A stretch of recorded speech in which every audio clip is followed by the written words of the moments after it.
Hi everybody, welcome to Application Development Virtual Group webinar.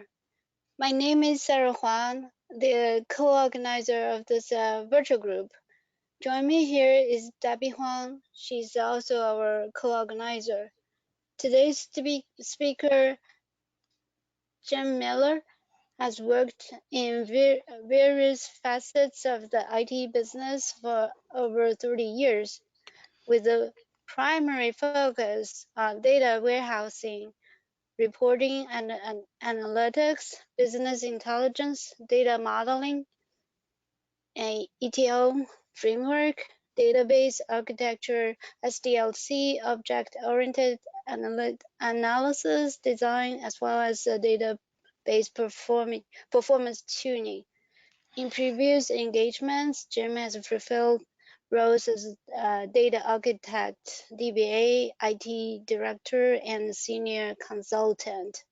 He also has experience in account management, marketing, and technical support, and software application training.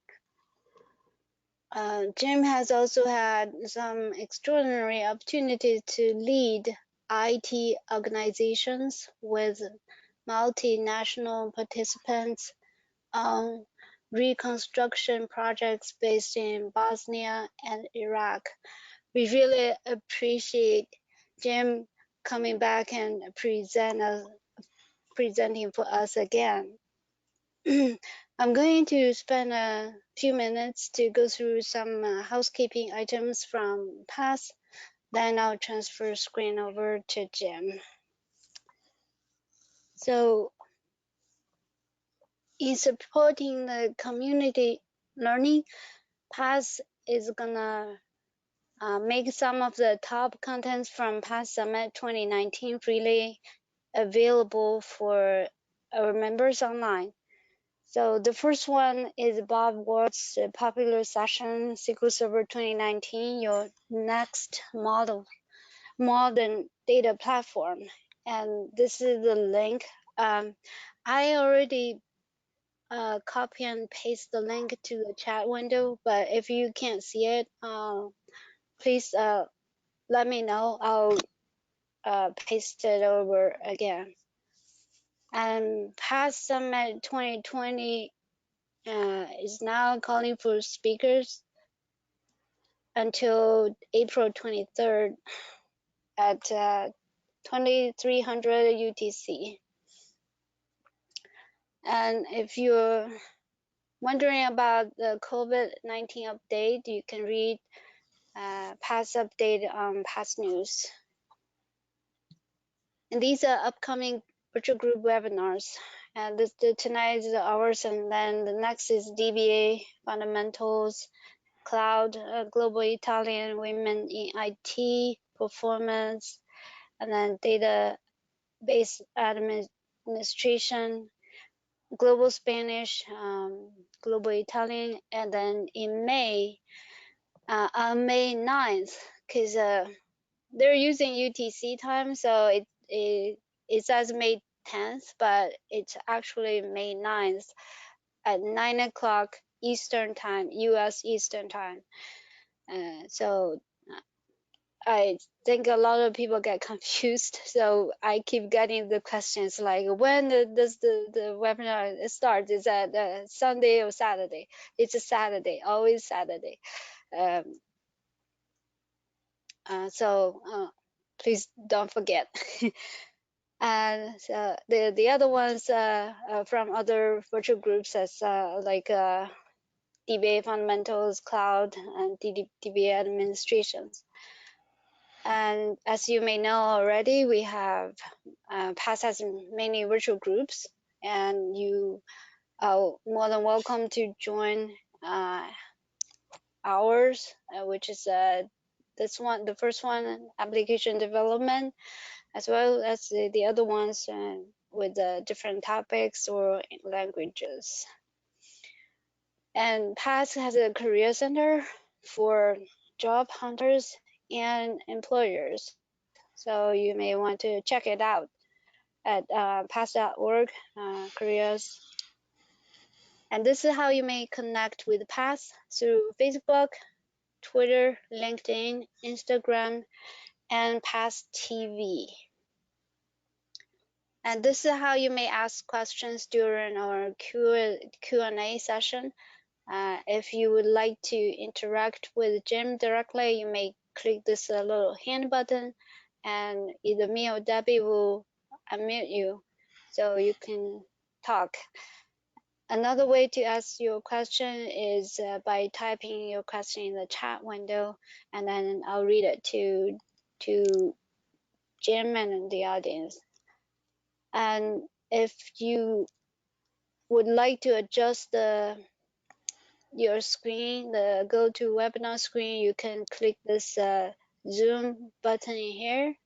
I highlighted and make it either big or small. All right, this is all I have. And let me transfer screen over to Jim.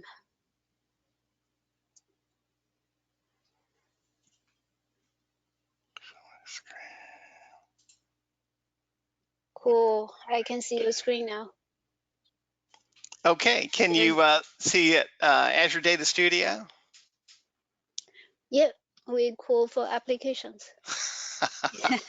All right, Sarah, thank you. Thank you, Debbie. Thanks for everybody who is attending. I guess I should say good evening or good morning or maybe good afternoon, depending on where you're actually sitting today. We're going to cover Azure Data Studio, and we will actually start it at the beginning because it is kind of a new product, but we will get into how it is used for applications. I think it is uniquely positioned to do things well beyond its predecessor product, which is still going to be around for quite some time, SQL Server Management Studio. But it really is a new breed of applications, and I hope to do justice to the product because it really has a lot of amazing features and will continue to be improved every month. There's a new release of this particular product. So to get started, the first misconception that's very common is Azure Data Studio just for Azure? And the simple answer is no. It happens to be in the name of the product, but it has very little in a substantive way to do with what it can reach, because it reaches very well on-prem, in the cloud, whether you're on Azure, or you could really be just about anywhere in the cloud. So, the first thing is it really is a primary tool for data engineering, for data analysts, for anybody who really works with data and databases. It may not be the best right now for DBAs who do a lot of wizard style work in Management Studio. Microsoft thinks it'll be maybe 5 years or so before all of that functionality is baked in. But if you deal with applications, if you deal with database queries, if you deal with analytics, if you deal with Python and PowerShell and querying databases beyond SQL Server, then it certainly is an excellent fit. Azure Data Studio is a fork of VS Code. VS Code is part of the new breed of software from Microsoft, which is open source, which is cross-platform, which is multi-database. From that fork, additional features and capabilities, functionality have been baked into Azure Data Studio. But at its core is VS Code. And so as new features arrive at VS Code, you will likely see a form, whether direct or indirect, of that feature in Azure Data Studio. As I had mentioned before, they come out with a new release every month, and that'll be pushed through. You'll see that automatically within the lower left-hand gear. But it is fully open source, and if you want to participate with this product at a very deep level, you can go directly into the source code, just like you can with VS Code. It's totally all up on GitHub. You can look at the source code. You can make changes to your local clone of it. You can make a pull request to Microsoft, and they may in fact review it and incorporate your changes if it makes sense. So it really is a new breed of software from Microsoft. I mentioned it's cross-platform, so it works on Linux, Windows, Mac OS, and they're not limited just to SQL Server. Today it supports Postgres, but what's on the way is MySQL and MariaDB shortly, and I'm sure that list will continue. So what are the main features of it? Well, the main features, of course, database management, querying, visualization of your data. Code editing is a kind of inherited from VS Code, a very good code editor for PowerShell and Python, and of course SQL. Snippets will have several or a couple of examples of snippets are a way to have reusable code that is not strictly just SQL, but snippets can be used for any of the languages that it supports. And the snippets themselves can be parameter driven and even have drop downs for those parameters. So it's a very powerful feature. Jupyter Notebooks, which I think are really all the rage these days. It emerged out of data science, but it has tremendous application for all people who do data engineering. And so we'll cover that. It's got an integrated terminal, so Azure Data Studio is a one-stop shop for really anything you need to do language-wise, command-wise, execution-wise. It has source control integrated into the product. Big data clusters is also a feature, although we will not cover that today. And it has an extensions marketplace, which is where you can go to get some really fun stuff. And this is where people, really ordinary people who aren't necessarily full-time developers and say the Electron platform or JavaScript, TypeScript, Node.js, etc., but who can reasonably easy come up with their own extensions to this product. So we'll talk a little bit about that too. All right. By the way, I am in a Jupyter Notebook, and most people who have spent a lot of time with these notebooks realize that PowerPoint is not necessarily the best venue anymore for this type of topic. So I'll be presenting everything just using notebooks within Azure Data Studio. Okay. So we'll talk about connections, how to create a new connection. Over here on the far left it's in the dark gray or black. This is what's called the activity bar, and these are the primary controls for the different sections within Azure Data Studio. The very first one represents servers, and as you see, as I clicked on that, it changed the sidebar. So there's a lot of interaction as you go from perhaps your folders, that's just your file system that you've opened up, to maybe GitHub or extensions or servers that will refresh what you see in the sidebar. The sidebar in this case is going to show me, if I select the top icon servers, all of the servers, really databases, but it can be servers, that I've connected to previously. You'll notice that they are grouped, and the groupings can be color coded. The level of the connection can be at the server level, which is most common if you're using SQL Server Management Studio. You come in at the server level, then you get to view the databases, etc. You can also have connections that go in at the database level, and this is probably advantageous for Azure SQL database, where you connect at the database level, and don't really use the use statement to jump back and forth. But also notice I've connected to a couple of different types of servers. So I can connect at the server level, I can connect at the database level. I can connect to Azure directly, or there is an Azure browsing capability here as well. You can browse through all your resources in Azure. I've got a Postgres server that I've connected to. I've got SQL Server on Linux. So I've got a pretty wide variety of connections.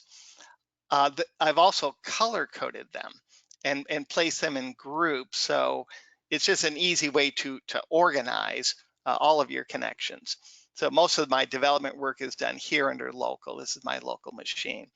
The gold copy, or the copy of these databases that we use for a distribution, are obviously labeled here. This is nothing more than just an instance of SQL Server Developers Edition. In order to create a new connection, you can click on this particular icon, and then it'll pop over on the right just a dialog box where you could say what's your server, and you can give it a real name, or you can just do localhost. You can tell it what type of authentication. If you're hitting Azure, you can use multi-factor authentication. You can give it a specific database. Maybe I want to use my admin database. You can give it a friendly name. This is interesting. I had mentioned it's open source. You can issue a pull request. A developer made a pull request to say, can I have a friendly name for my databases? So you could do this, whatever my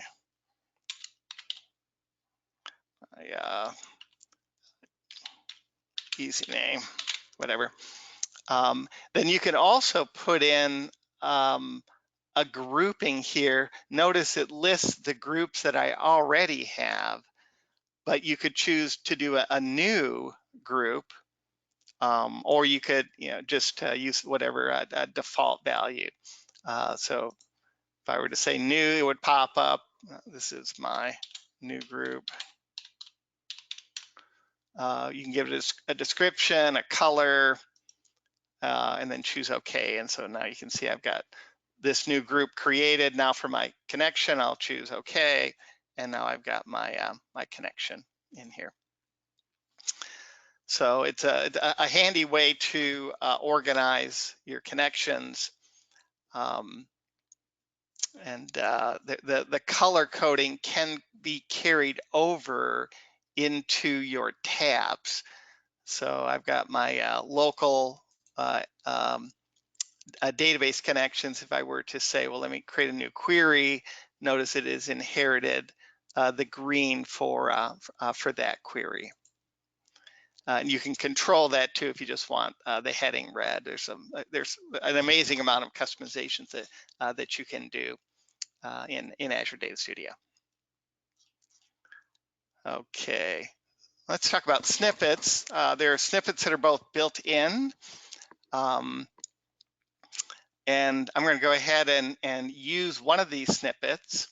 I can edit directly in my notebook, which gives you very similar SQL editing capabilities.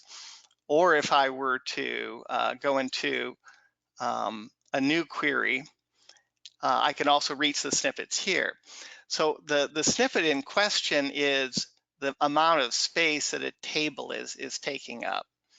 So you could type in SQL, which is the start for all the built-in SQL Server snippets, and then type space. You see, as you type, it's going to match consecutively, but not necessarily in the immediate sequence.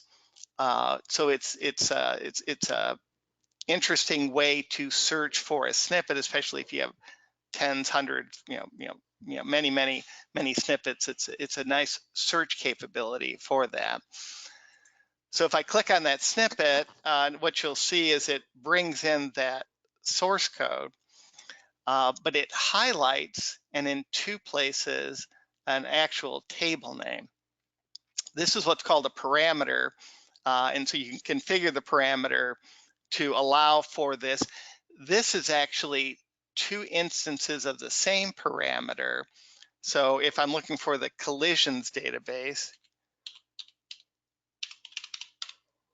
notice it actually enters that in two different places. Is collision plural or not? All right, so I'm going to try to run that. And so it shows that there are actually three tables that are matching collisions, and it would bring back the amount of space that they're using, the number of rows, etc. So that's a predefined snippet that comes as a part of Azure Data Studio. You could also create your own snippets, and you would start by creating the actual statement that you want to base your snippet on. The $1 in this case, would be a parameter setting for this snippet. But what I'm going to do is just go ahead and clear this out, paste that in, and let's say I'm looking for a table name like collision, and go ahead and run that. Okay, so now I've got my own little snippet here that returns out of information schema tables, the tables that match this particular pattern. In order to create a snippet from this, what you would do is go into what's called the command palette. And the command palette you can get to by Control-Shift-P. You can also get to it by View Command Palette. So either way, that will open up the command palette, and you'll see one of the options here is Preferences, Configure User Snippets. Now, if you don't see that, you can type in something within that name, like User Snippets, and that would pop up. The reason you saw it on my screen is because I was there recently, but there are, again, hundreds and hundreds of these settings, so you may have to first search for it. All of these snippets are files that will house snippets specific to a language. So in this case, I want to create a snippet for a JSON SQL. Or actually, it's a SQL, but it's a JSON file that holds your SQL snippets. And my mini map over here shows you that we got all kinds of snippets, and that's because we use this for a number of things. But I'm just going to simplify this and Control-Shift and just get rid of all those. Okay. And we'll just have a single snippet, which happens to be the one that I had created earlier. The only difference between the body of the snippet, which is a SQL statement, versus what I ran just a minute ago, is there's a parameter setting that was placed, in this case, just by using $1. So when you open the snippet, the cursor will be placed here, and you can type in whatever table name that you're looking for. So that's the core of the snippet, which is going to go into the SQL JSON file, just pure JSON, as the body. And then you can give it the name and the prefix. The prefix is actually what you would be searching on. So if you type in the SQL editor window list or LI and then tables, this would probably pop up. I'm not sure why I got a squiggle right there, but it looks pretty good. Open. Oh, we need another one. Okay, so close that. All right. And so now by saving this, and you can do that with Control S, or if you click on the X, it'll say, do you want to save it? So yes, I'll go ahead and save that. So now to use this snippet, I would just start to type list, and you can see it pops up right away. There's some other ones that have list in it, L-I-S-T. And so now my custom snippet just popped up, and I can, tell it what I'm looking for. So maybe I'm looking for location, run that. Okay, I've got two tables here, a staging table for dim location and EDW, or the official model of the Kimball dimensional model for dim location. So that's how you create your own snippets. Let's talk about visualizations. So the collisions, this is actually real data that I was able to pull from a website, and I created a little mini data mart. That website is New York City Open Data, and this has a list of all automobile accidents over the past 8 or so years. I said, well, this is probably kind of interesting data, and it covers the boroughs within New York City. So if we want to create this visualization, we can go ahead and pick up this query. This query is going to join my fact table collisions with all the locations that these collisions could have occurred, and the location provides more information, such as what is the borough that the collision occurred in. And I'm going to sum the number of injuries for every row within the fact table, but group by the year. So I'm going to get a total for 2012, 13, 14, etc. So I can run this query. And by the way, one of the reasons notebooks are so exciting is it gives you this text capability. The text is actually Markdown. You can see this text is nothing more than a Markdown. Markdown is just extraordinarily easy to have a more professional looking text with headings, and there's a lot of cheat sheets for this, but you can have main heading, subheading, 2, 3, 4. You can have lists, you can have bullets, you can have images, you can even have some HTML in there, but it's so much easier than trying to worry about HTML tags. There's just some handy symbols at the beginning of your sentences that give you a very nice presentation. So notebooks give you essentially two main things, the text, which is Markdown, and the query that you want to run, but it will also store the results of your query.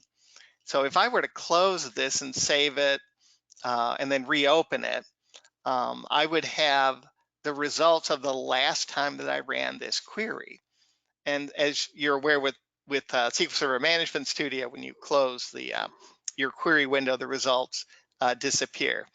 This is simply stored in another JSON file. So a notebook, which has the extension IPYNB, is a JSON file itself.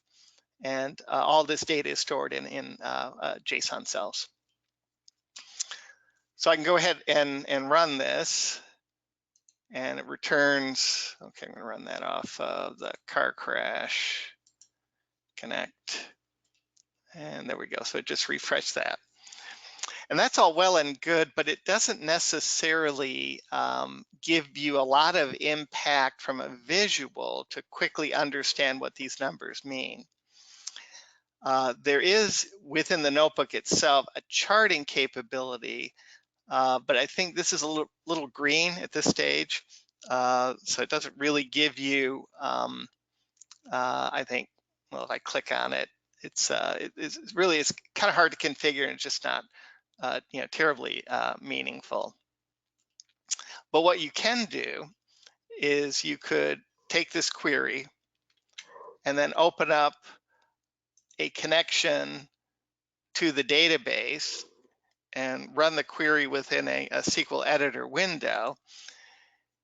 You get the same results, but within the SQL editor window, you have this option, which is called Visualizer. So what we did in the notebook was chart, but Visualizer is an extension. So in order to get this icon, you have to go to your extensions, and you'll see one that's called Sandance. So if you enable this extension, it's really easy. You just go up here in the marketplace and you just type Sandance. And of course, this is already installed, but then you would click on it to install it, and it just takes a minute. And then you'll get this icon over here for the visualizer. So taking the very same query, I can click on that visualizer. And now I've got a column chart that is a little bit more informative. So I can see I've got 5 boroughs that are reporting here. They're color coded. Now they're color coded where the fewer injuries, it's red, and then the more injuries, it's green. That's not actually our first choice. So I can come over here and I can reverse that. And so now it's the red that indicates a lot of injuries. The green would indicate fewer injuries. And so now I can look at all these and I can see that Brooklyn would end up with more injuries, or the most compared to these boroughs. Staten Island, the fewest, et cetera.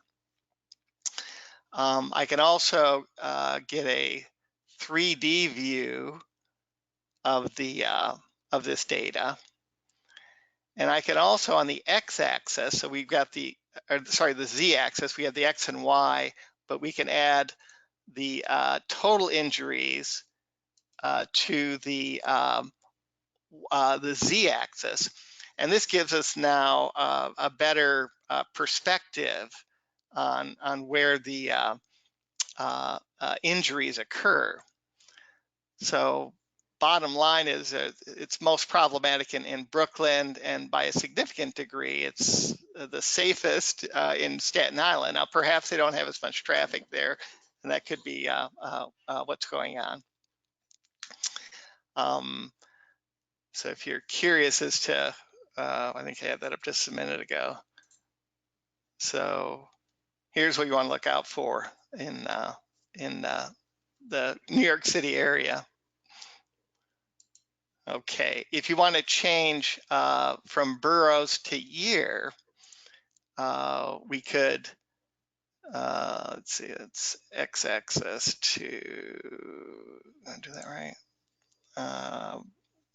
Instead of boroughs on the x, would do year. Okay. All right. So we can look at 2012, 2014, 2016, 2018, and see if in fact we have an increase year over year. And it looks like there is a pretty consistent uptick from year to year for accidents, perhaps more cars, more traffic. So in short, you're really just a couple of clicks away when you use Azure Data Studio and with the extension of Sandance, being able to analyze and more quickly to understand your data. Okay. There's also an integrated terminal window, and the integrated terminal window can be viewed by clicking on View and then Terminal. And so now what you have is a terminal, you can see it's actually a command terminal. So this would be identical to coming down here and typing CMD and choosing command prompt. If you want to have PowerShell, there's a couple of options. There's an integrated PowerShell. This is a preview, and I've had some issues with it. So instead of using that, I'm just going to type in PowerShell.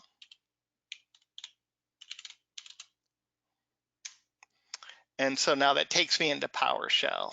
So you can see that it changed the what do you call it? The kernel that this is associated with. Oh, by the way, speaking of kernels, you have the same thing with notebooks. It didn't talk about that, but you can have a notebook that's based on any one of these kernels. What you cannot do currently is mix kernels within a single notebook. So if you want to have a variety of languages in the code embedded in your notebook, then you would want to have multiple notebooks for each of the kernels. So what we're going to do, see, that's not the one I wanted to run. Let me go over to a different notebook. Integrated terminal window. It's not quite what I was after. Let me clear that. I don't know if it actually.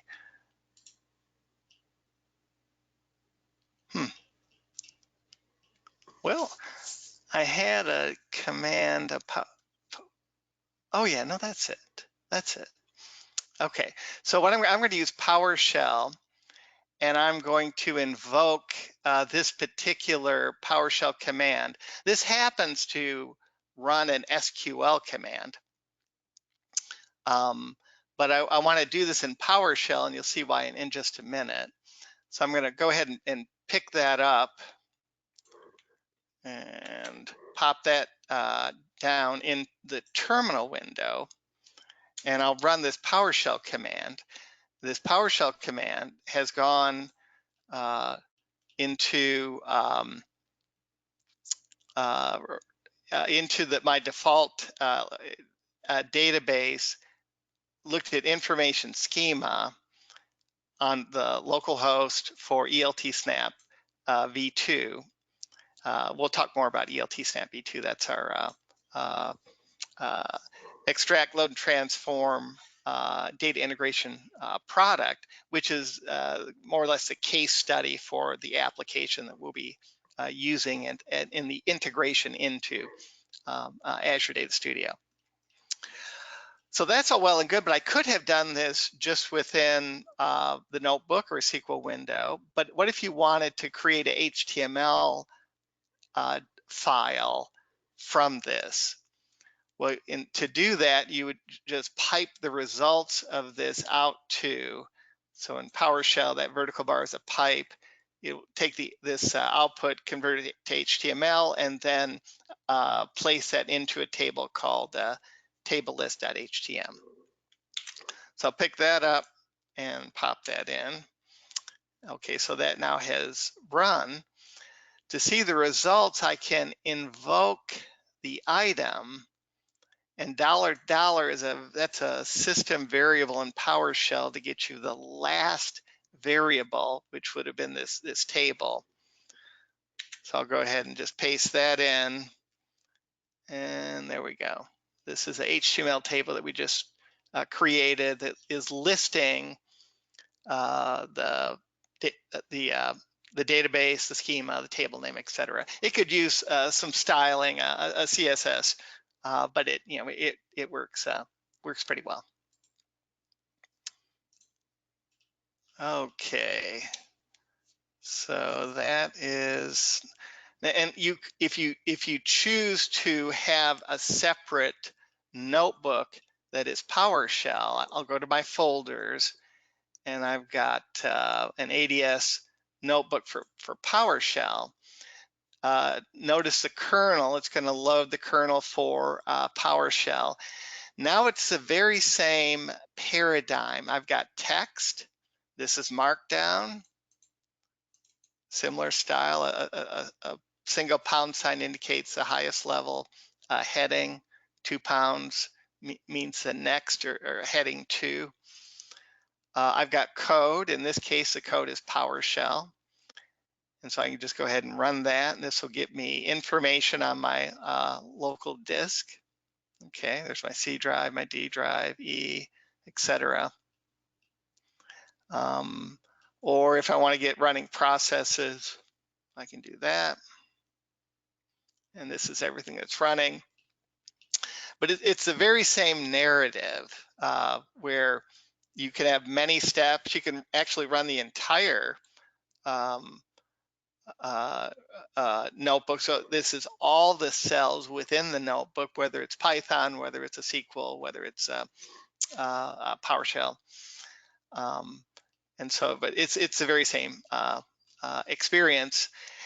Again, if you save it, you can later bring it back and see the processes that were running at the time. This could be handy for troubleshooting. If you had customers and you didn't understand the context of what they were running in or some of the variables, you have a PowerShell notebook with a series of queries set up to gather the information that you want. You would have your client run this and then save the notebook, zip it up, and send it to you.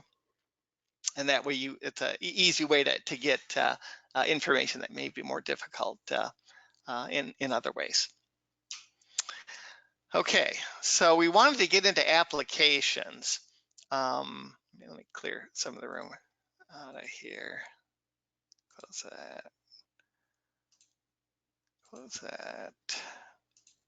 Okay, so I've got this application. Let me start by introducing the application.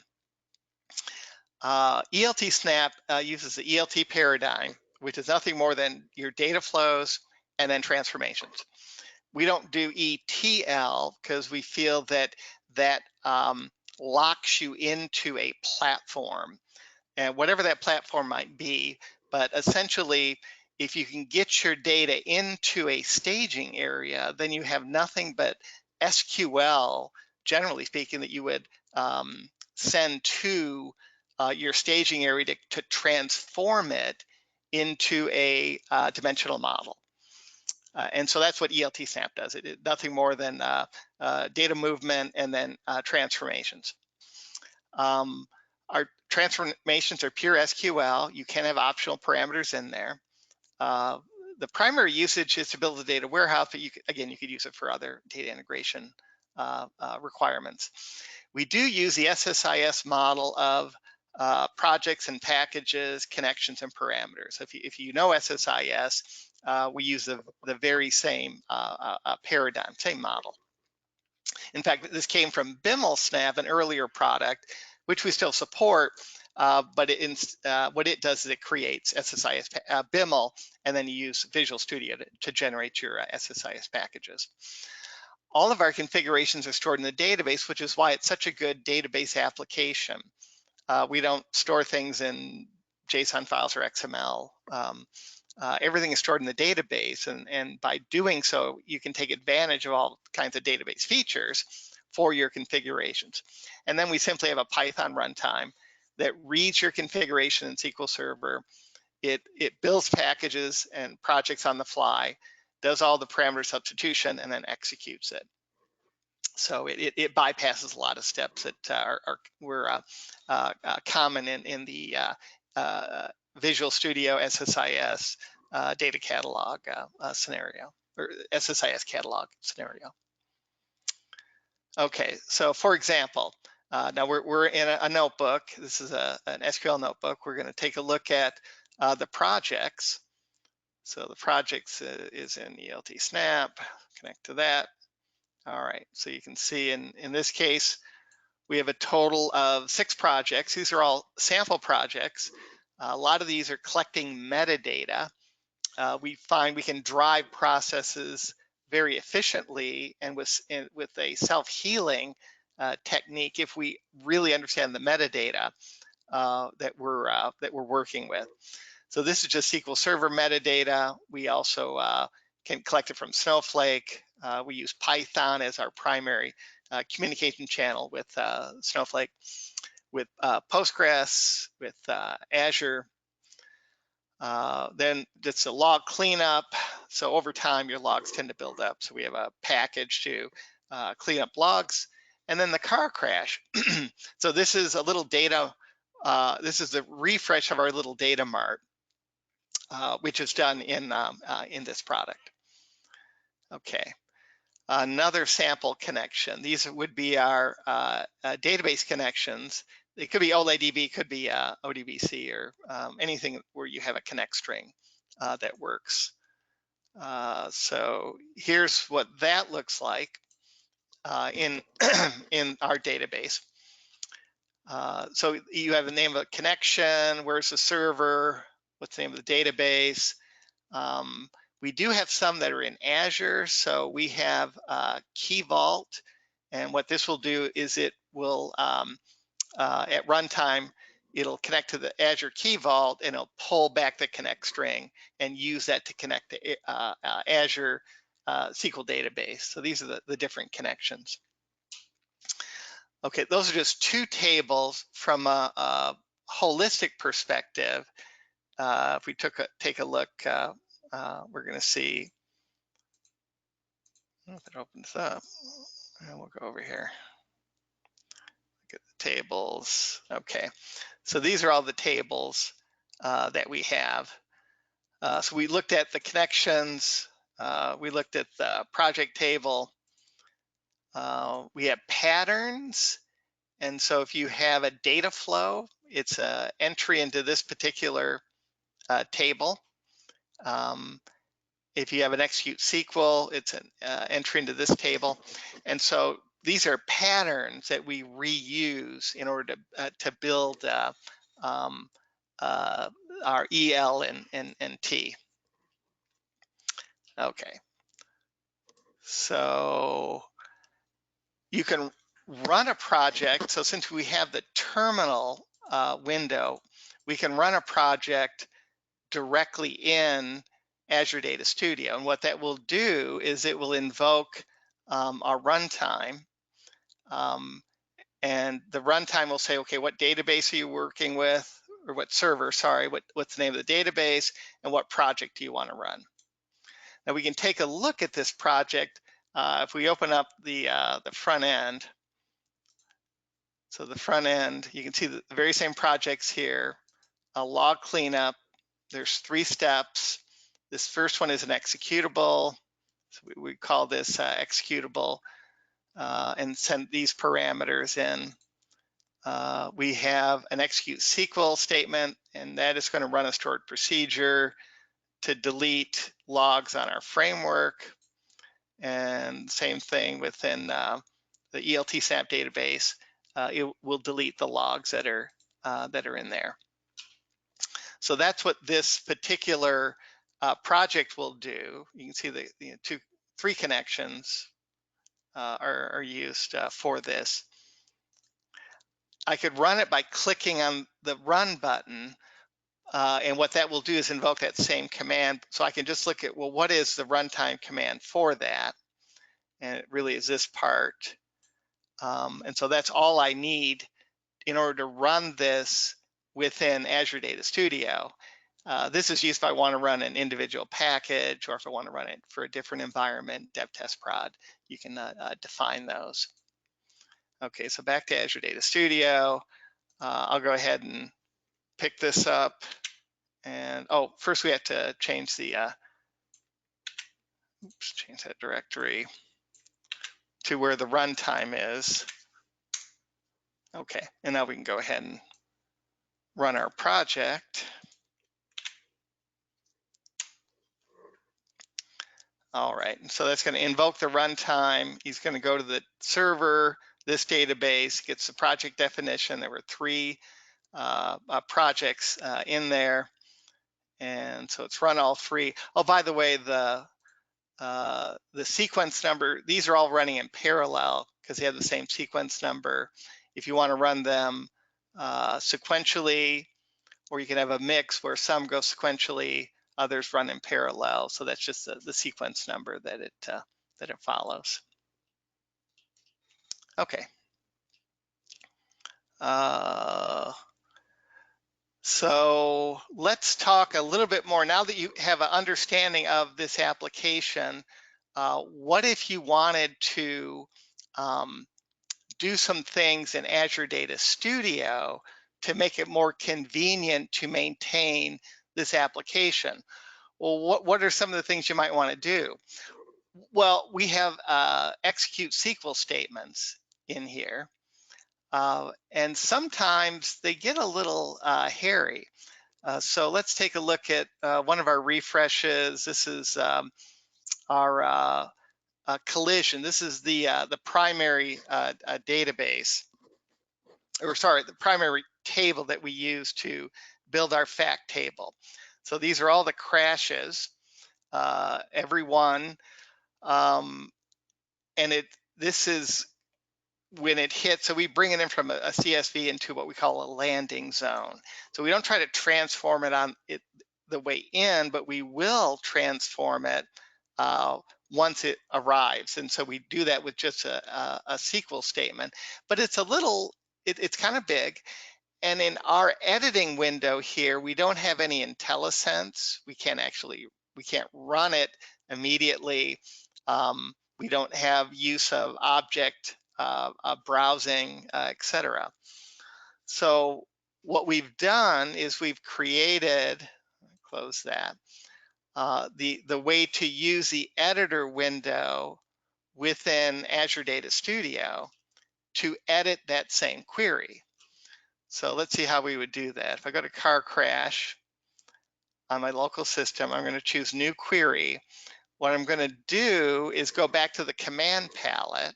If you remember, that's Control-Shift-P, or you can go to View, Command Palette. And then I'm going to retrieve a query. So this is going to go into our database and grab a query.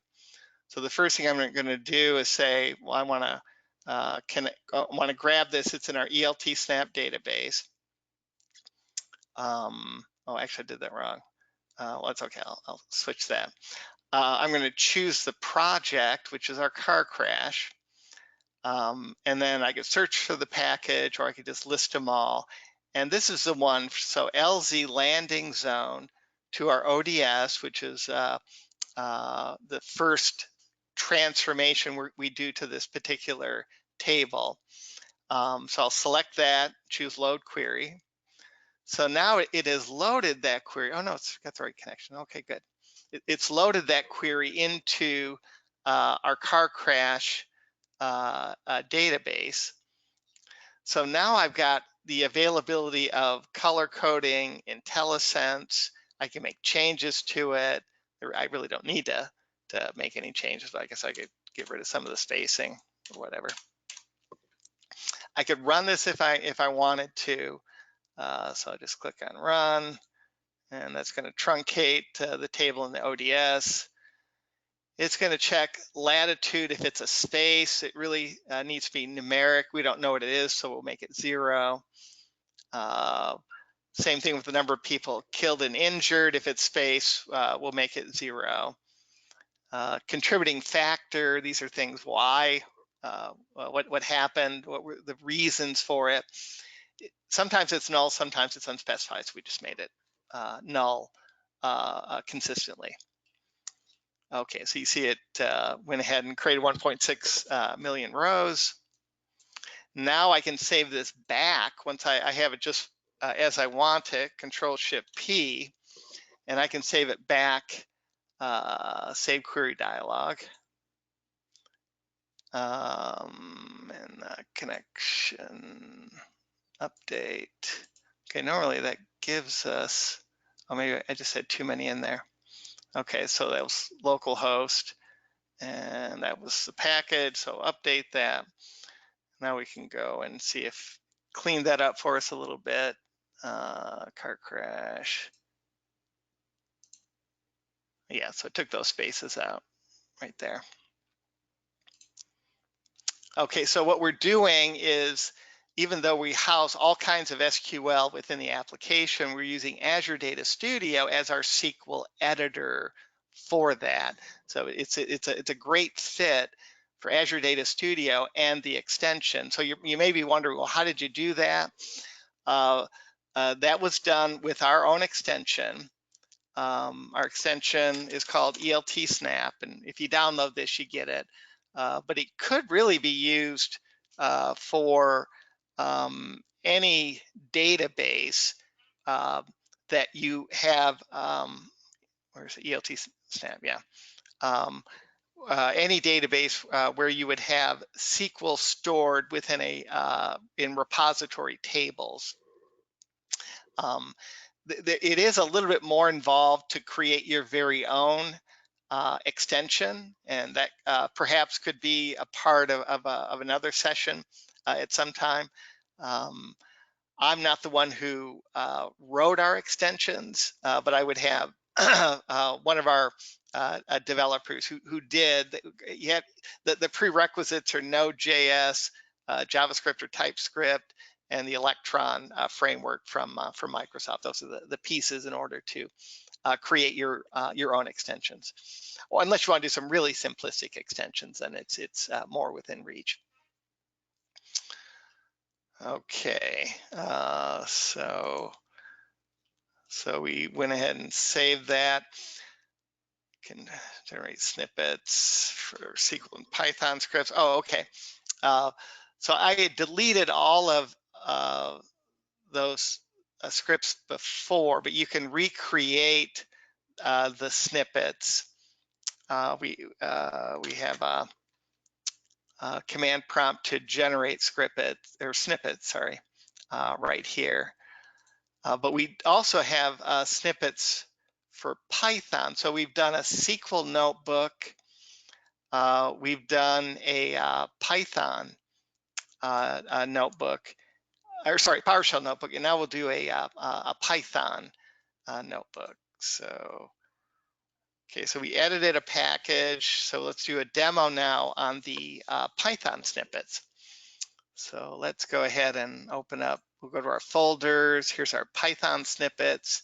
You can see that our kernel is Python. What I want to do now using these Python snippets is create a project. So you saw the project table before, and we're going to insert a row into that table, and we're going to use this Python snippet. So I'm going to pretend that wasn't there. I'll put Saturday Night SQL on the clipboard. And so what I want to do is create a project. I can literally just type in create project, and you can see that pops up. Now this is a Python snippet instead of SQL, but the concept is the same. So it is popped up now, and it's using the parameter setting where I can now paste in the name of the project that I want to create. And framework logging, we have a framework that goes with this. So you could have alerts, you could have no framework, you can have logging of row counts and start and end times, etc. So if I run this snippet, now you can see what it's done is it's created a project, and it's 1002. It's called Saturday Night SQL. And it is also displayed the existing projects, and we saw all these just a minute ago. It also updated an HTML file for us. So one of the things, if you're working via snippets and you don't really, maybe you don't have the front end, it's nice to have the perspective of what you've just done. And so we actually have that placed in an HTML document. So you can go back to the command palette and open the HTML report, and that would be run off of that. And so now you can see the projects, and here it is, Saturday Night SQL. what we just created. So it gives you a little bit, some creature comforts, because whenever you do something in a snippet or a command, you'd like to see the results. So it's one of the ways that you can give immediate feedback when you're not using a form.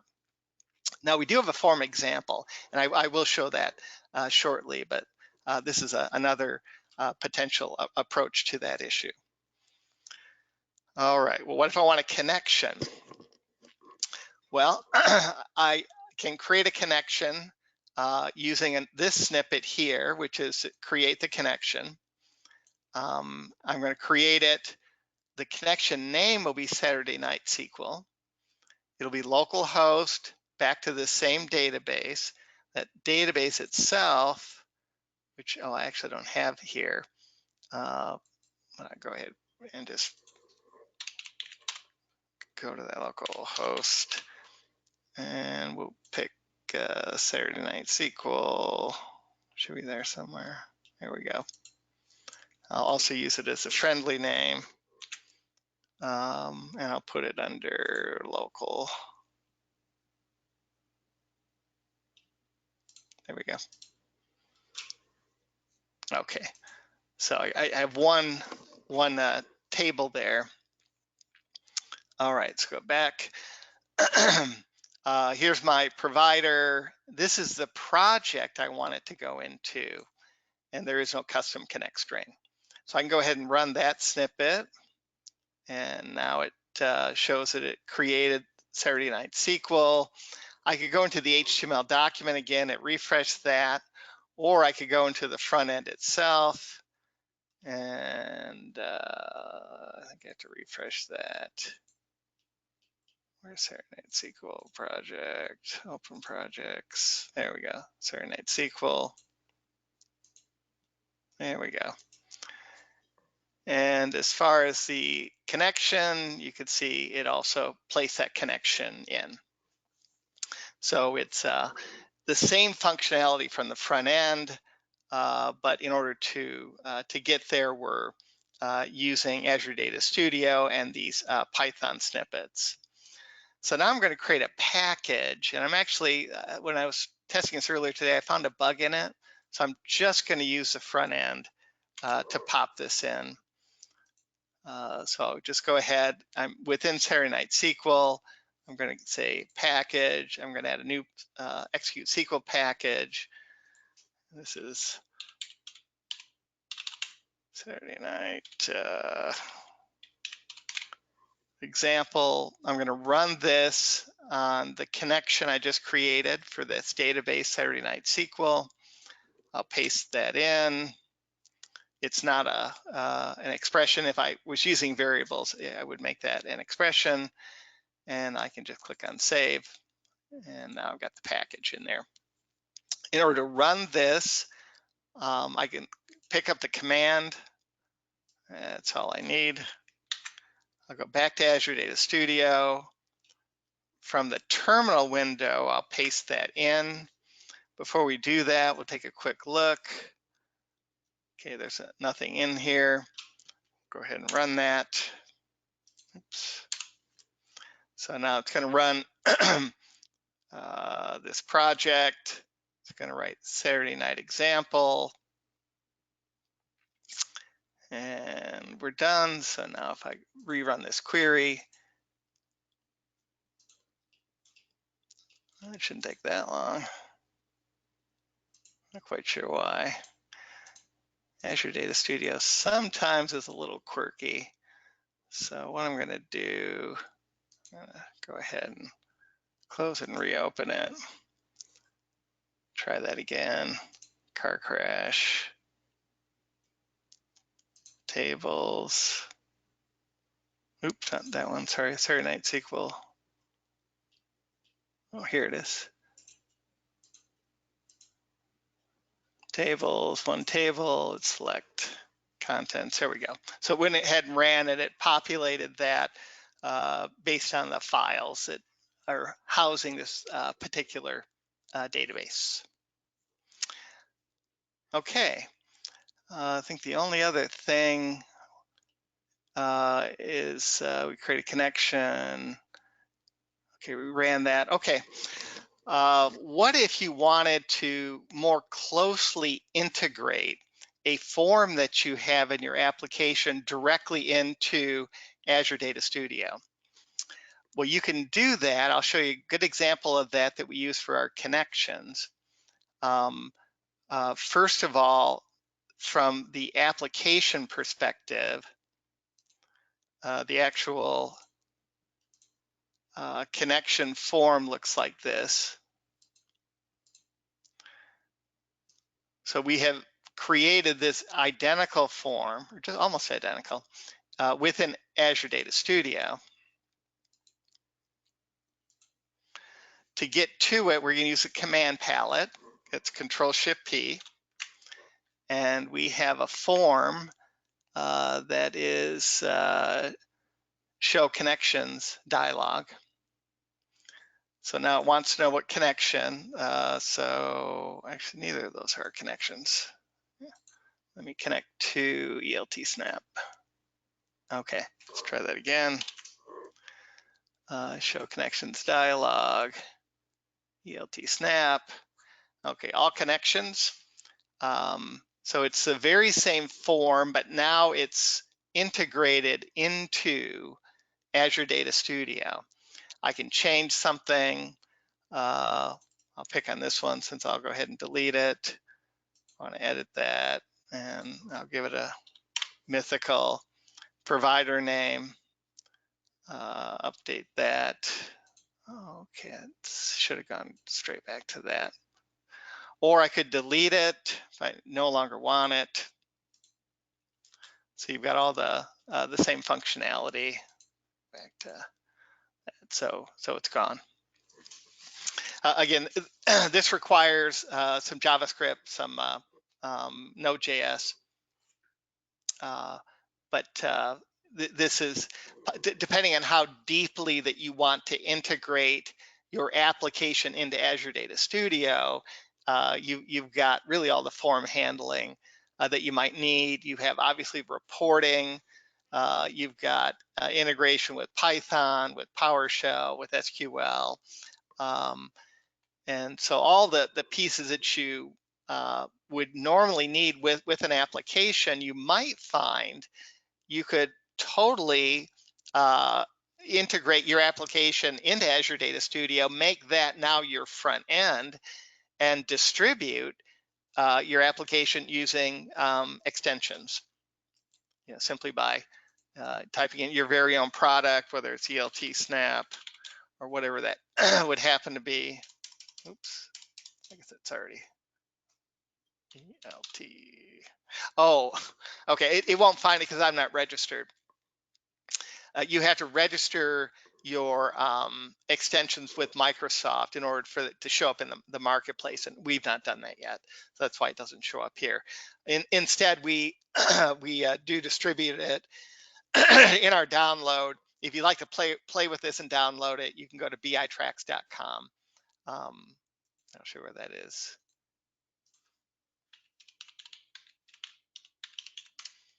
And from here, you can go to, where am I? Yeah, ELT Snap, download. And if you download it, you'll get the database, you'll actually get our forms, you'll get the extension that I just demoed, the Python runtime, all the pieces. If you want to play with it, just get an idea of what you can do with it. Or if you want to build a data warehouse, it's a great product for that. Okay, I think that's all I've got. So I can go ahead and open it up for questions at this time. Great presentation, Jim. Thank you so much. That's Thank you. wonderful. Thank you.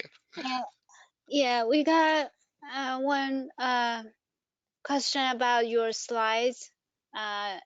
Would you be able to share the slides or? Yeah, yes, I can. They're actually not slides.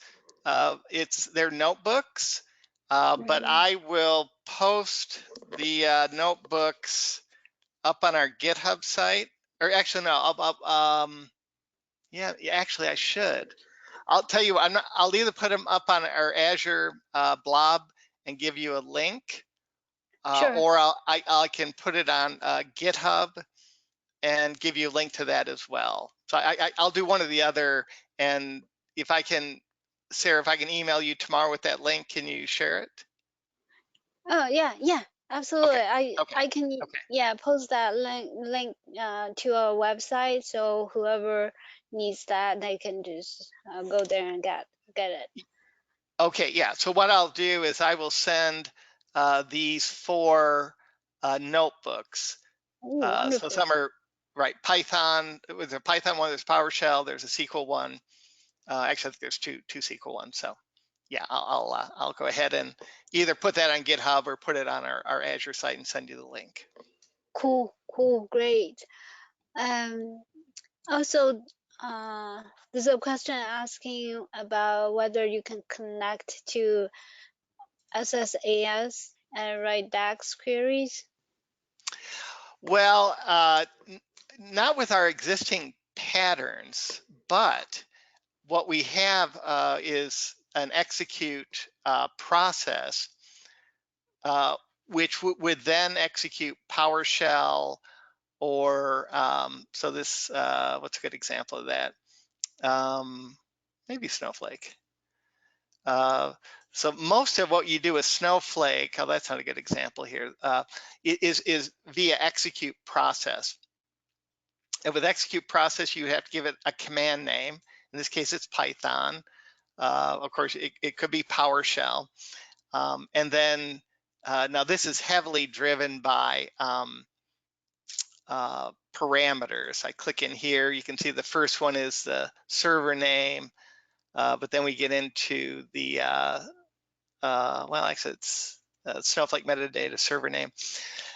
These can all be parameter driven. I can click and evaluate that. And so that would pop up over here. And you can see that for all of the parameter settings that we have, it's evaluated to localhost, which is the server name, the database name is ELT-SNAP, the project name, etc.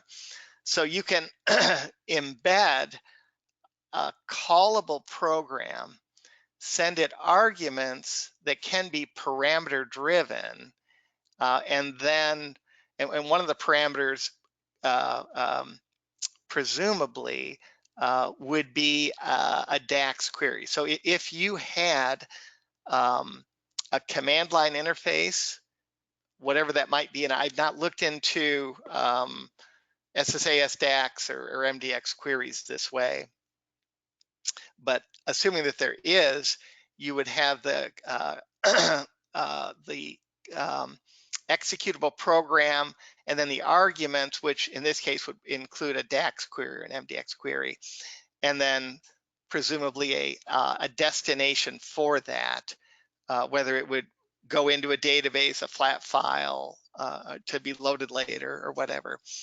So I've yet to see a case where we were not able, because of our execute process pattern, to call some executable that on its own would provide that that interface to another system. We do this with Snowflake, and Python as a first-class connector to Snowflake. So we send SnowSQL. I think I can probably show a quick example of that if I change my connection. And connect. There's a good example of, I think that was it. So this would be staging. No, that's, yeah. Then so we would include that as the execute process of SQL execute SQL variable. If you want Azure Data Factory, we've done that. Like set up Azure Data Factory. Now, this is a lot. This is all execute process. And what we do is we first stand up the Azure Data Factory. So this is PowerShell that creates it.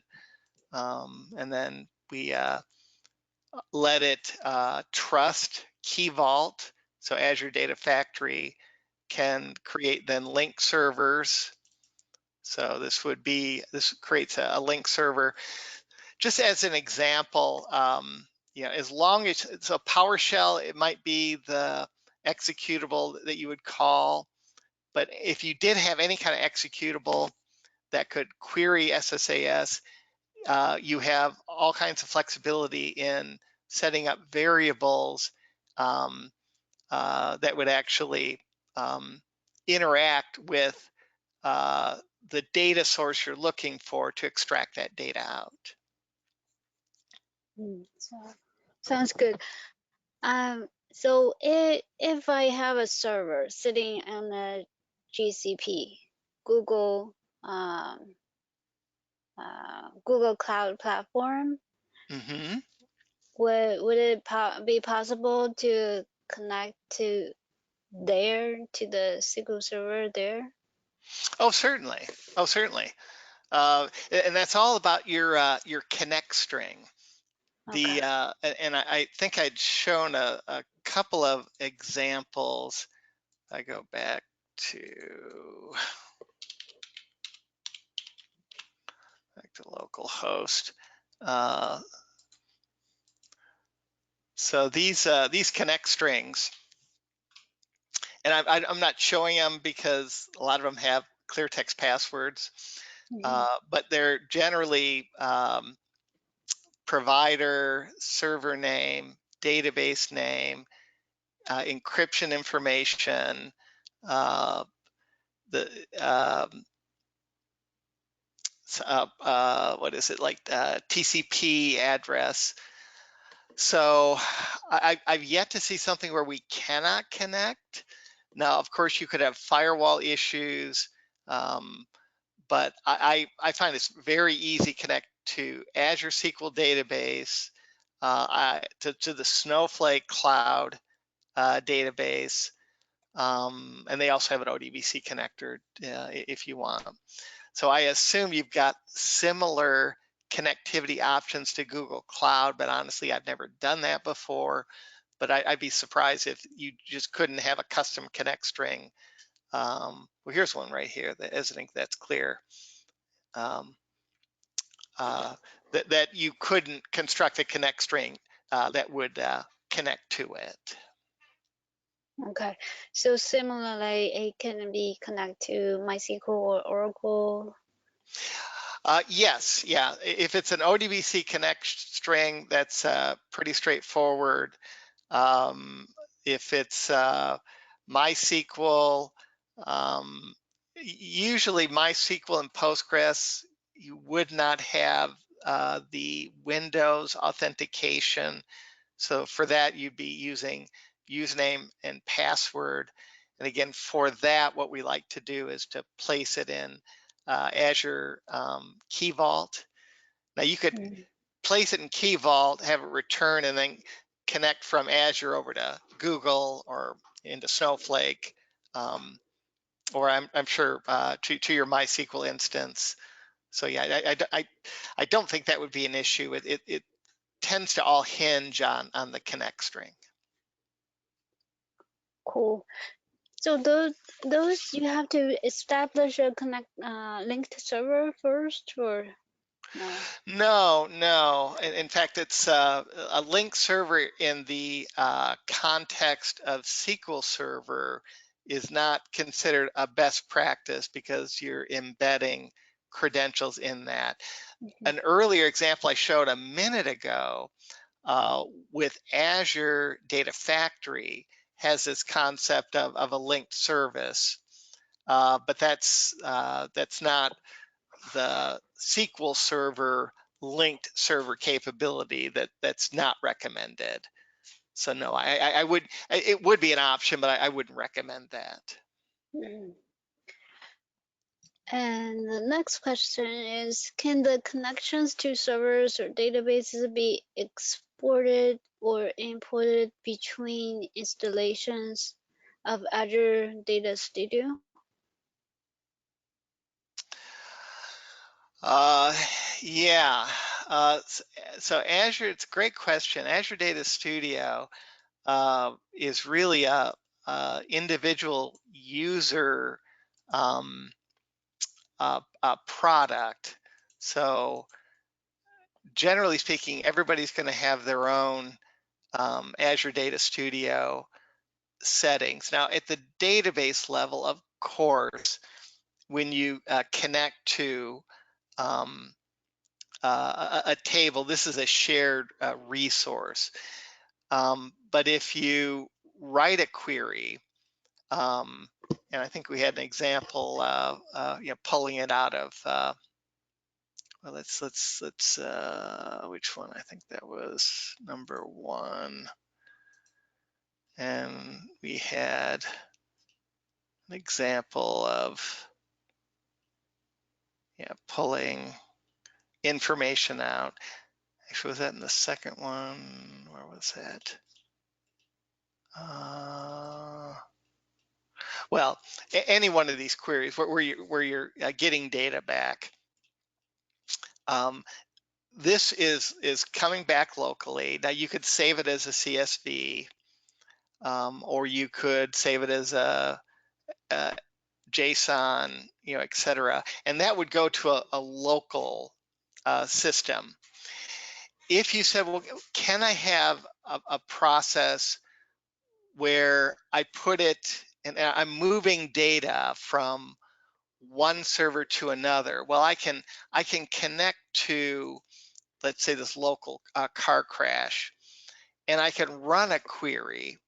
The query would return the results in maybe a notebook or in a query window, and you've seen how you can save it as a CSV. Now you could also always take that CSV and then move it into a blob storage of some sort, or file storage, and then run an import from another server, your second server, pulling that. But that's kind of awkward, and it certainly is not easily reproduced. It's not automated, and it's it would not be it's not orchestrated in any way. And in fact, that's one of the reasons for ELT Snap. We have a pattern, that's a data flow. Let's see if I can find a metadata refresh. Here's a data flow. And so what and now in this case, notice we have two connections. We have the connection from the source, which could be any server, and a connection for the destination, again, any server. It's going to run this particular query that you see, and then the results will be streamed over to the destination. So that's one reason for our product, is to do that. Other approaches, there's many other approaches for that. You could use Azure Data Factory. Now we have patterns to stand that up if you'd like, and then to execute it. But the actual pipeline, the data flow, lives in Azure Data Factory. You could do it with SSIS. SSIS, of course, can connect to one server and then go to a second server.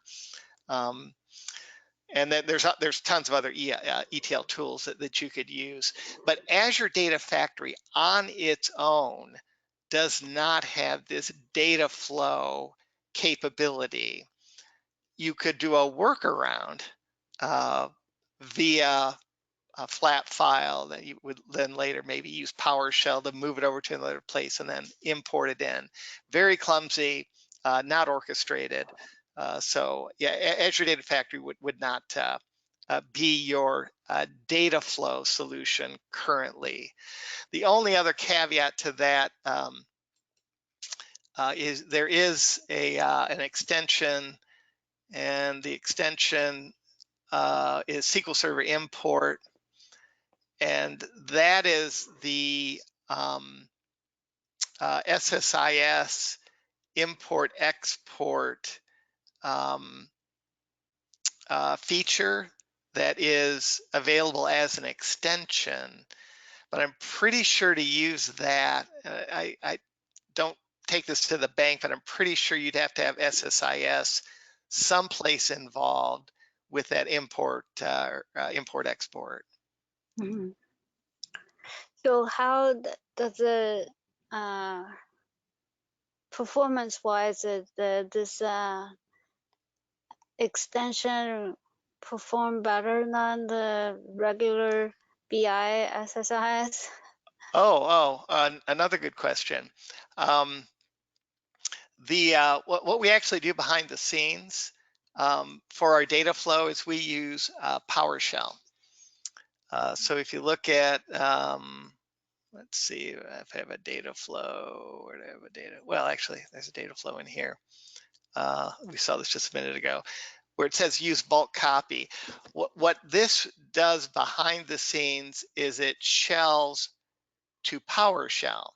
Now you don't have to worry about all the syntax and configuring. You just click this checkbox. PowerShell uses the bulk copy mechanism that is a part of system.data DLL in Windows.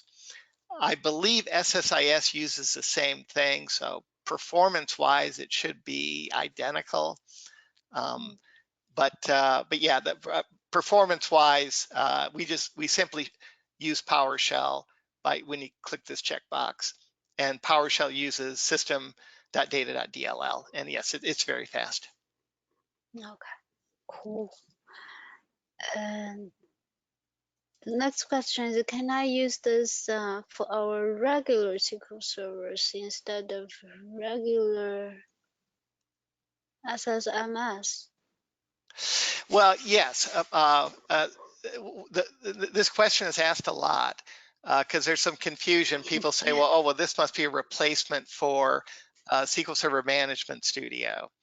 The truth of the matter is they have, I want to say 80 developers who've been working for, decades on Management Studio. And there's just an incredible amount of functionality.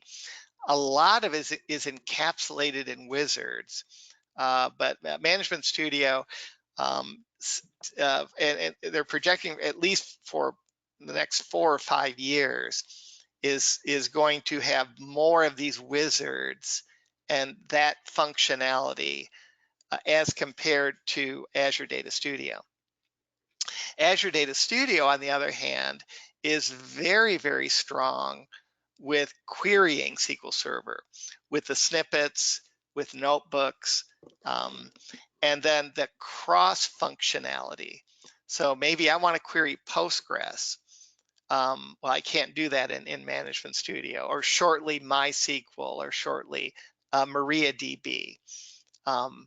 So under those circumstances, or maybe you're a data scientist and you do a whole lot of stuff in Python. We've got native Python built in to Azure Data Studio. And then as far as the extensions are concerned, you will be seeing a lot of people who are providing really neat functionality via extensions, like Sandance is a prime example of that. And you don't have that option, at least not to my knowledge, on Management Studio.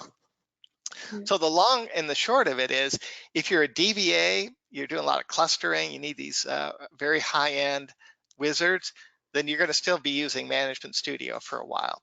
If you're a developer, if you build applications, if you do a lot of stuff that borders SQL but goes a little bit beyond, maybe SQL, maybe PowerShell, maybe your own extensions, then Azure Data Studio is certainly the way to go. The other thing is that Azure Data Studio is also cross-platform. So you can't run Management Studio on Linux or on macOS, but you can run Azure Data Studio on those operating systems. So that's probably the best way to decide which way to go. So they're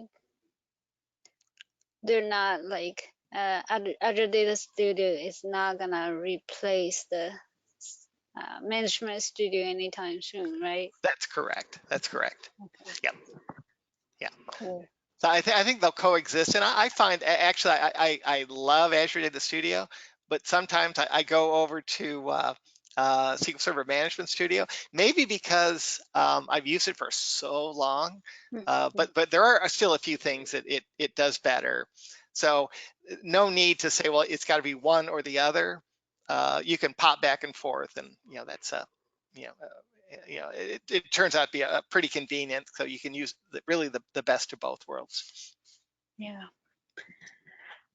Um, the next question is, in order to run Python, does ADS utilize the Python environment such as and that oh, I don't even know how to pronounce this now.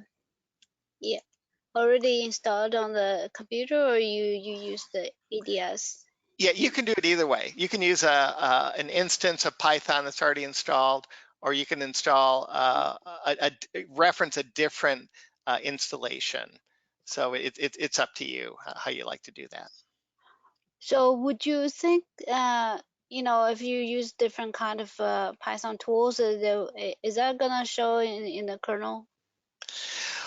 Well, I don't think you can. So when you say Python 3, it will say, okay, what instance? Do you want to use Hmm. the an existing instance, or create a new instance?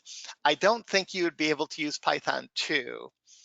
Um, and my guess is we'd have to double check. It's probably Python 3 dot something or greater, maybe 6, 7. I'm not exactly sure on that. Okay. And which notebook extension are you using? What notebook extension? I think Microsoft, excuse me, has come up with their own. Uh, I can show you.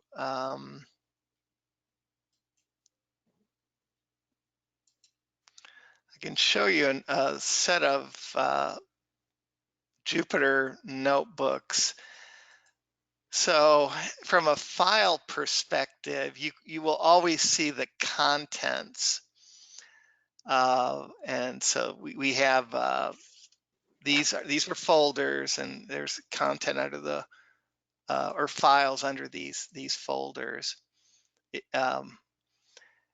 But if you want to browse, it's very different. I did a YouTube video on this. I don't have it handy, but I'm sure if you go to Azure Data Studio and YouTube and you type in the notebooks, you'll see it.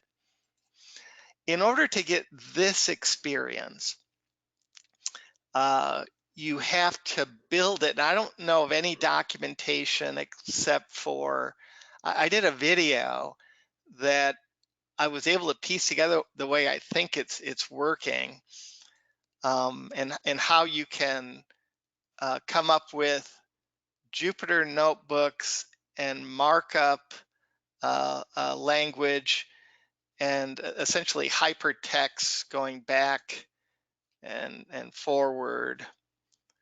Um, and all I could say on this to do justice, I won't be able to do justice to it now, but first of all, I think Microsoft has their own Jupyter Notebook navigation between the actual notebooks themselves and these what are they're not YAML, or are they? They're a special kind of file, and I can't remember the name of it offhand. Maybe I could see it in here. Yeah, it is YAML. Yeah, table of contents YAML file. And so by configuring this, open that to the side. Yeah, this is YAML. It will give you this navigation that we obviously have several table of contents throughout this. But long story short, I believe it's a Microsoft specific one. Now it does seem to work well in GitHub. So if you want to go to GitHub, and now this is a private site, but it's the same thing you saw, but in GitHub, uh, where you can navigate through the content in the same way on GitHub that you can do in Azure Data Studio in its Jupyter notebooks. So it probably is not totally clear. Like I said, I do have a video on this. Um, if you go to YouTube and Google or YouTube and search for Azure Data Studio notebooks, I don't know if I have a lot of hits. Sometimes it helps to sort it based on date, uh, and you know, because you'll get the more recent ones there, even if they don't have a lot of hits.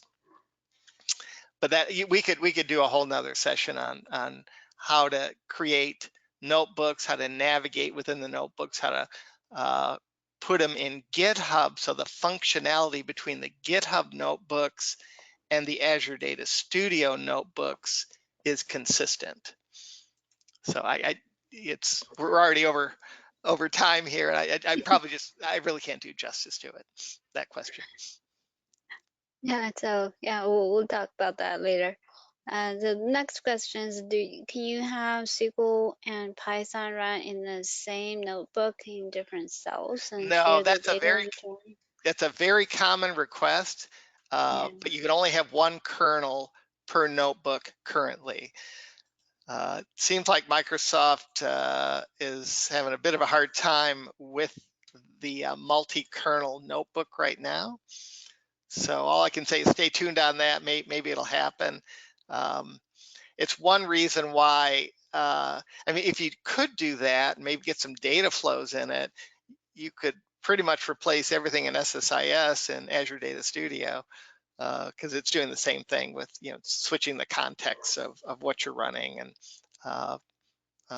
you know, providing point-to-point, server-to-server transfers. So those are a couple of things that we do not have in Azure Data Studio, and I think everybody would love to have it. So we just have to wait and see on mhm, that. mhm. So will the Jupyter notebook be available for download? Yes, yeah, I will have to upload it, and I'll do this tomorrow. And Sarah, I'll send you a link, Mhm. and then you'll be able to down. I have 4 of them.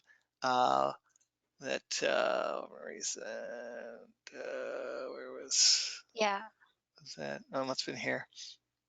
Yeah, so I will provide those to you tomorrow. These 4 notebooks. cool. Thank you. What is the difference between the difference and relationship between Azure Data Studio and SQL Server Management Studio? I guess you uh, sort of explained it already.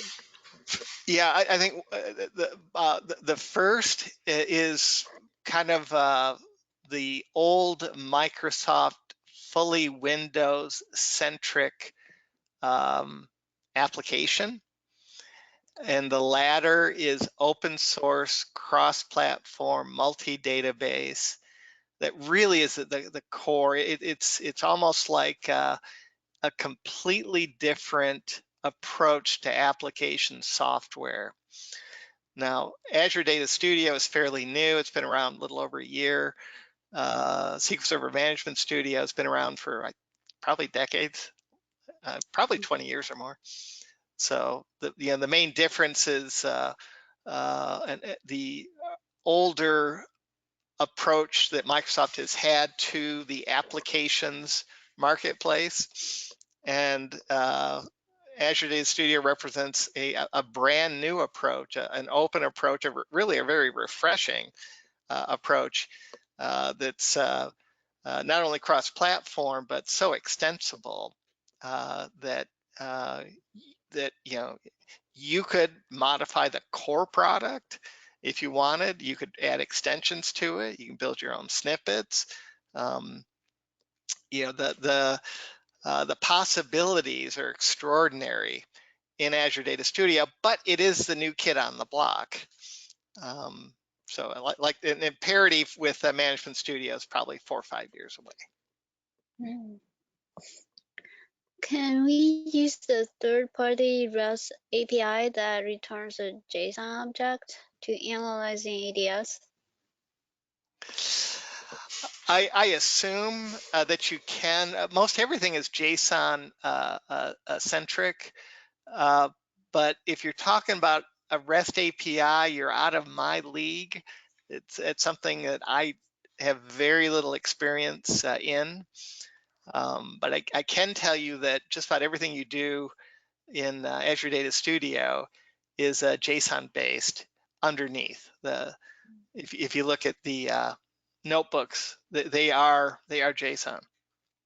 You could take a notebook and put it into VS Code, and you would see a JSON. All the configurations, those are all JSON. So I don't think it would be much of a stretch to have some kind of API that would create JSON that you could later use. But again, I don't want to pretend like I know more than I do. REST APIs are just not my forte. Yeah. Is it possible to run SQL file in a notebook? A SQL file. Um, do you mean SQL? Because this is SQL and this is a notebook, and I can run that.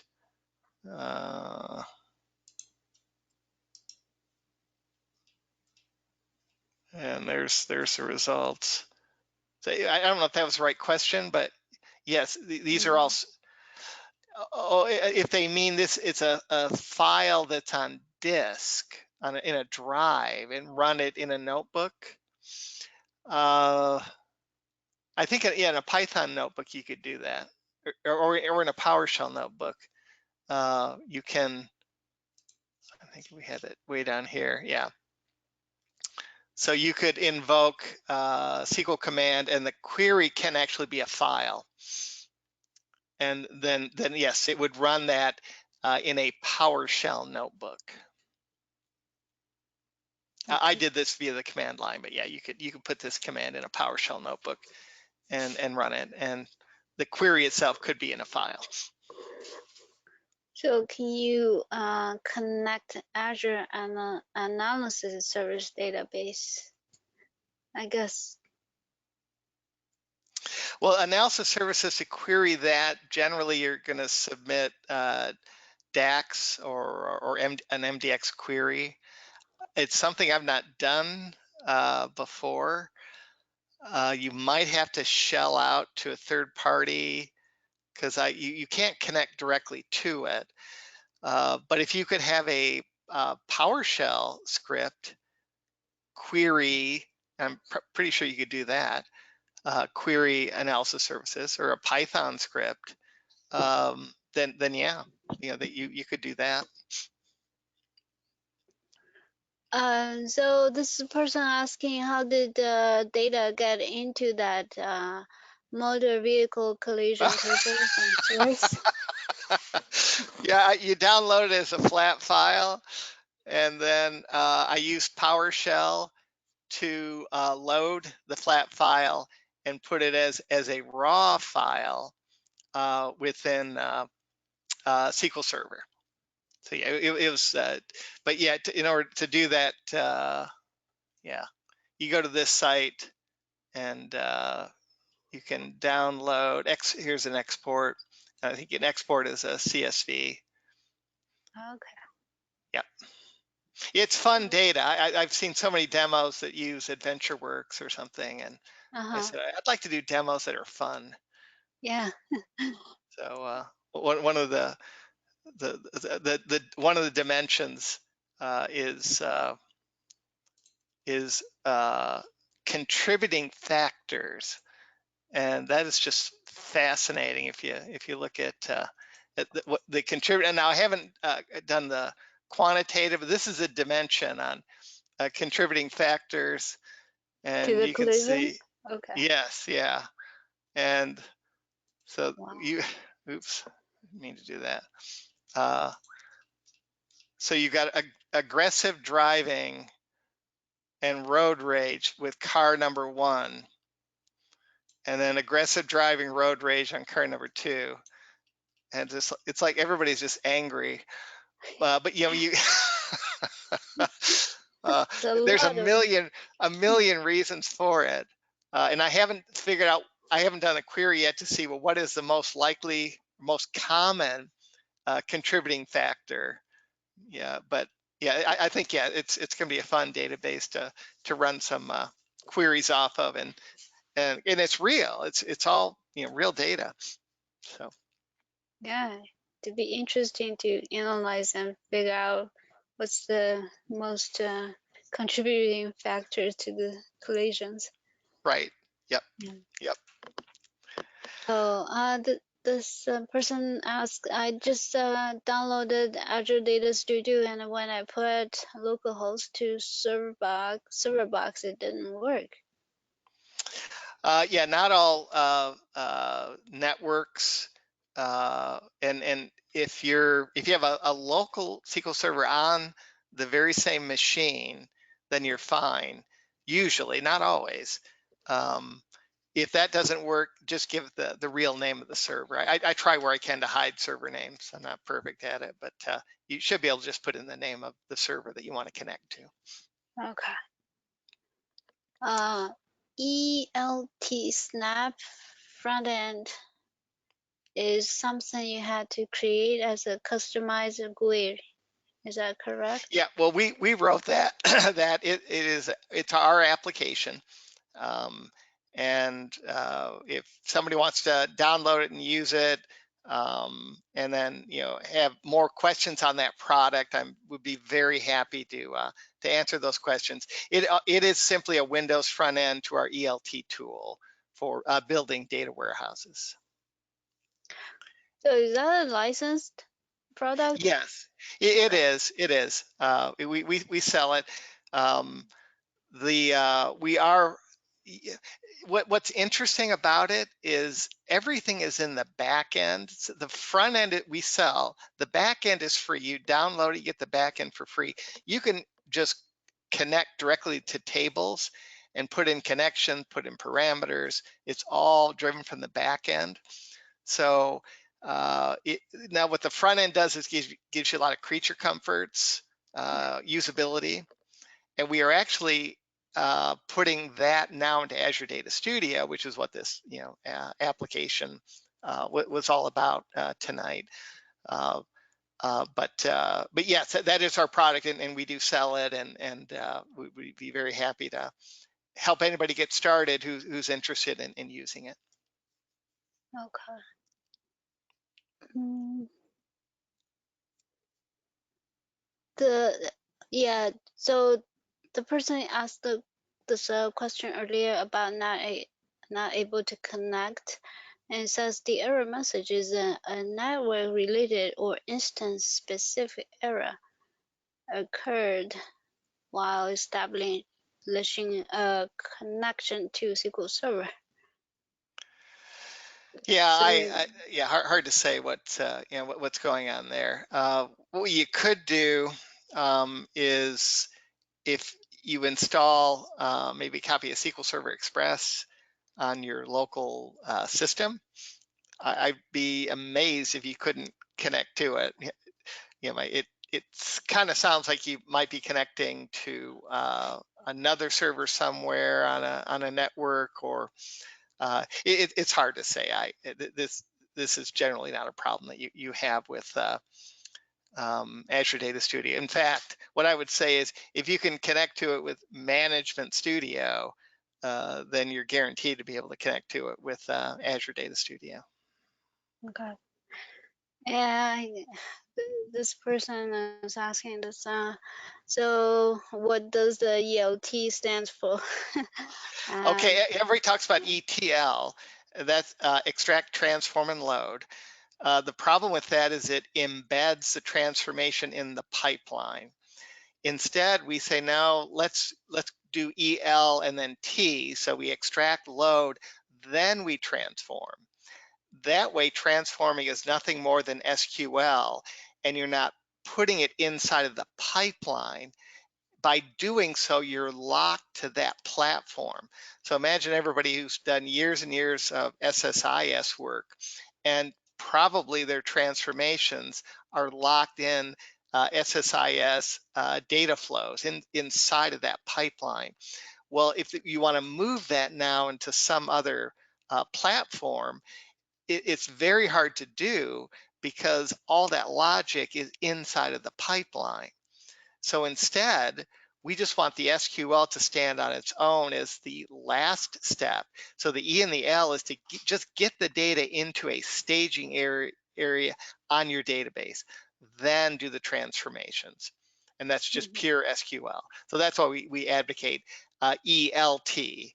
It takes that SQL, the transformation, out of the pipeline, mhm. and it exists solely as a subsequent step to the loading of your staging area. Yeah. So how does this Azure Data Studio relate to Azure Data Factory? Azure Data Studio is a client, generally on-prem tool. Azure Data Factory is a service that is cloud-based. So the two could conceivably work together. Um, uh, Azure Data Factory might populate a destination or a source, and you could use Azure Data Studio to query that source, to query that destination. You could also invoke, there are PowerShell commands, and I actually showed a quick demo of that. PowerShell commands which will stand up an Azure Data Studio or invoke an Azure, or sorry, stand up an Azure Data Factory, invoke a pipeline in Azure Data Factory.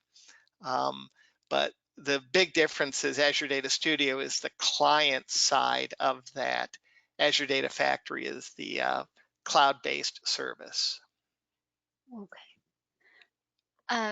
So this question is, can we create ELT job and schedules with this tool? Okay.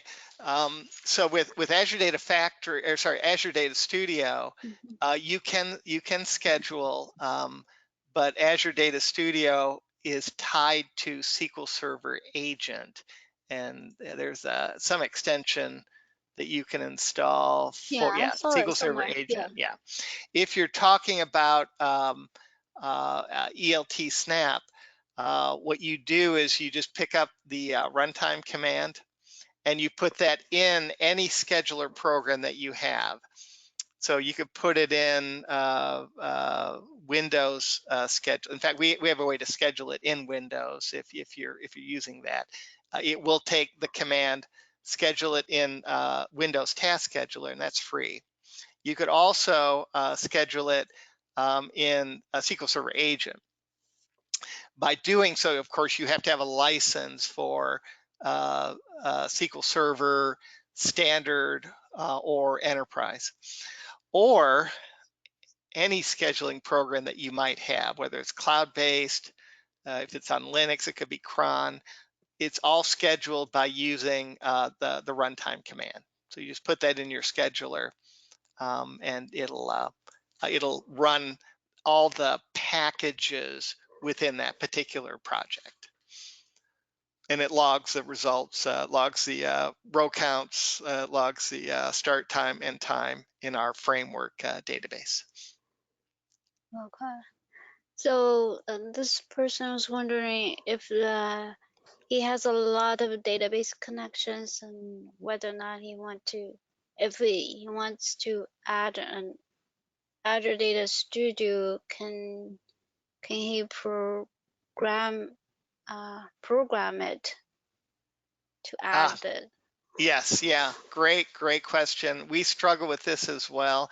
Yes, anything you do, you've got programmatic access to in Azure Data Studio. But that is an extension, and so it does require, I would say, significant coding. What we have is a separate table in a SQL Server database with all of our connections.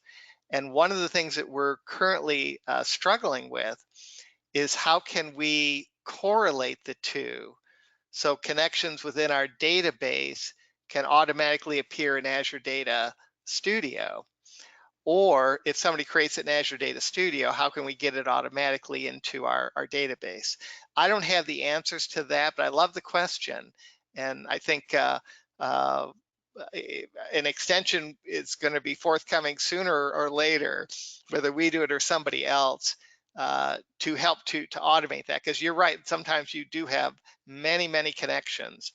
And it seems kind of silly for people in their own instance of Azure Data Studio on their desktop to have to create all of them on their own, and not only create them but do them in such a way where they're color coded, um, where the naming is consistent, where friendly names are used when possible. So great question. I don't really have a good solution to that yet, but I think something should be forthcoming in that venue.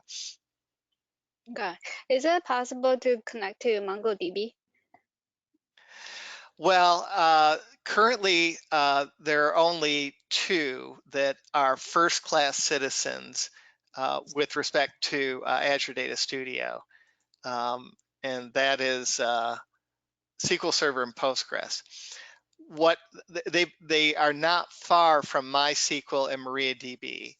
Have not heard about MongoDB. Of course, you don't see Snowflake on there, but we do a lot of work with Snowflake in really with Python, and because Python is a first-class language in Azure Data Studio, you can much more easily work with Snowflake in Azure Data Studio. Certainly, you couldn't work with Snowflake at all in SQL Server Management Studio.